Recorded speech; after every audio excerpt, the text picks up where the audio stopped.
Hi, my name is Bob. I'm with CrossFit Glen Burnie, located here in Odenton, just a few minutes from Fort Meade.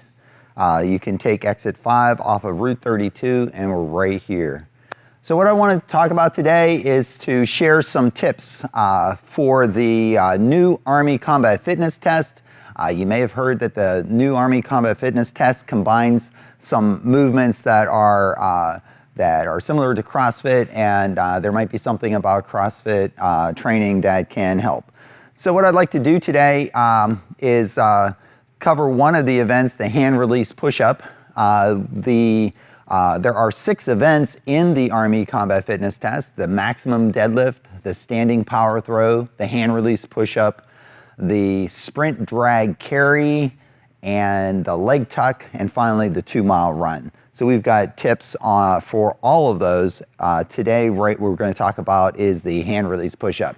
So for the hand release push-up, basically you are going to be given 2 minutes to complete the maximum number of repetitions in 2 minutes of the hand release push-up.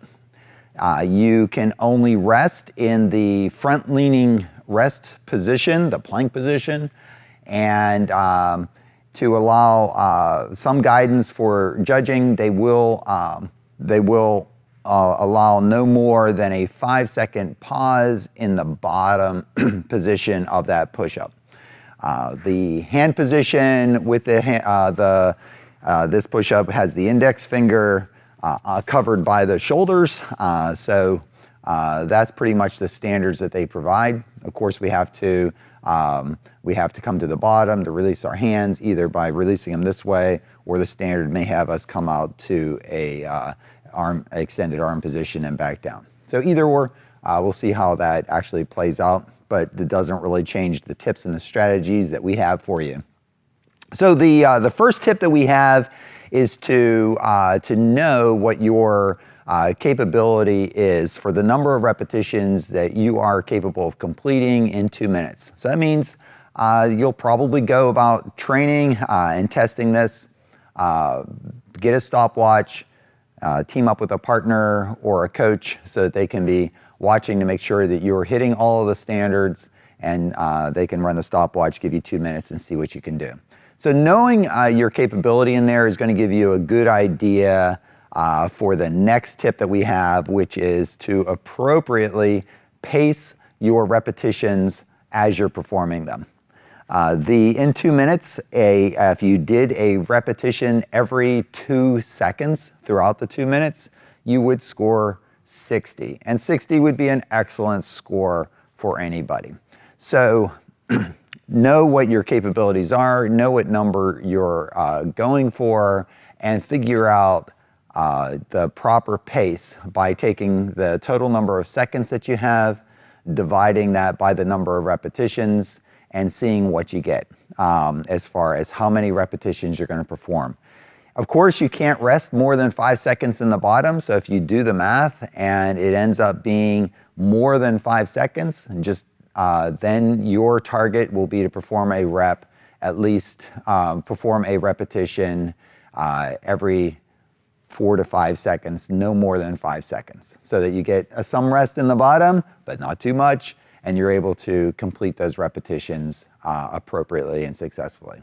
So one of the things you can do is you can download an app on your phone, a metronome app, that will let you, in your training, practice performing those repetitions at a proper pace. So I've downloaded a metronome app. I'm sure you can find one for free out there.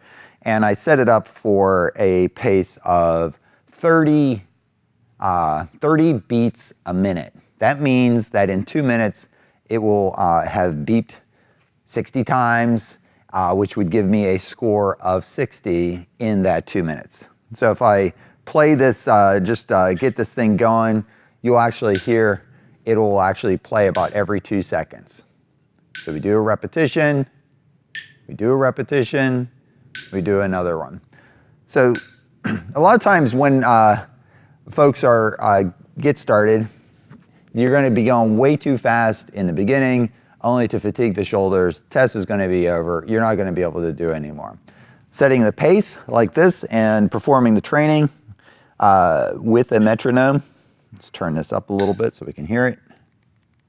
There we go. What I can do is just try to perform a repetition every second, or every 2 seconds. 1, 2, 3, 4, 5, 6, 7, and so on. The idea there is it's going to give you time for to get more blood flow to the shoulders during the test so that you don't burn out too quickly, too fast. That 30 beats per minute is 1 repetition every 2 seconds, which is nowhere near the 5-second rest that they're going to, that the rules allow in the bottom position. So you should be well clear of that. Practice that, use that in your training, and see yourself improve your performance just with that one tip. The couple other things that we want to make sure that we're doing is while performing the repetitions to make sure that we are keeping this midline stable. That means engaging the core muscles, the glutes, and the quads sufficiently, not maximally, but sufficiently to be able to hold midline stability during the repetitions. The other thing is to make sure we're breathing during the repetitions, breathing rhythmically.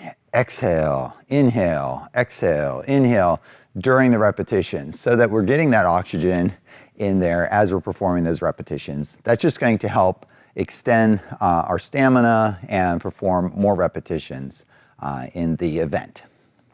The final one is going to be on the position of those shoulders.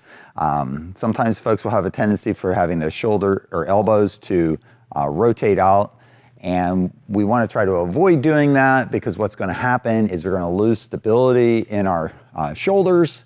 Our shoulders are going to take most of the load with very little help from the other muscles in the back and the triceps. So by keeping the elbows reasonably pointed back toward the sides, that's going to allow you to keep the shoulders nice and stable and use the triceps and the back muscles so that you have more muscles working, and more muscles working means better results. So I hope these tips are helpful to you, and we have a few more videos in the series where we're going to cover tips for all 6 events.